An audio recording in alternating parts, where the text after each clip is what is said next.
на јавност. Ете, кога правиме компарација помеѓу економските параметри, кога велиме дека можеби не на добра работа, а вие не уверувате дека иде добри, да не ја земаме 2020 година заради тоа што е вака ви кажа погодена од пандемија. 2019 година е сосема добар пример за да се прави економска компарација за водењето на економската и финансиската политика на оваа влада. Еве, јас би кажал дека покрај тоа што нема пандемија во 2019 година, единствена светла точка од аспект на економијата беа странските директни инвестиции, нешто кое што е причинско последователна причина на добрите политики кои што ги водеше ВМРО ДПМН во изминатата деценија за нивно привлекување,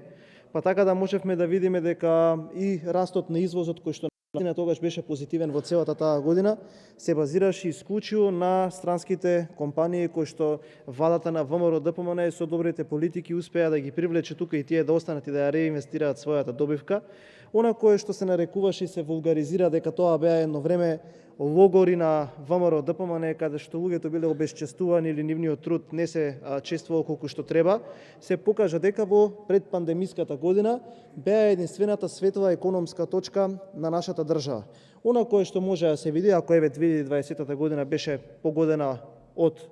пандемијата, 2019 година беше година во што историски најниско се реализираа капитални инвестиции и покрај тоа што власта се превзема во 2017 година, значеше дека доколку бевме навистина спремни за да реализираме проекти, сето она кое што беше напишано во програмите, можевме да го почнеме со работа, да го испроектираме или негде 10-15% да биде реализирано. Но што можеме да видиме? Единствен капитален проект кој што се пушти во употреба, односно единствено нешто кое што беше направено за еден капитален проект да се пушти во употреба, беше чочекот во оној тунел, каде што готовиот автопат на ВМРО ДПМН по една година успеа да се пушти во употреба. Не видовме да почне ниту 1 километар автопат од оние 500 километри кои што беа ветени. Не видовме да почне студентскиот град кој што беше ветен. Не видовме да почне Чебрен и Галиште.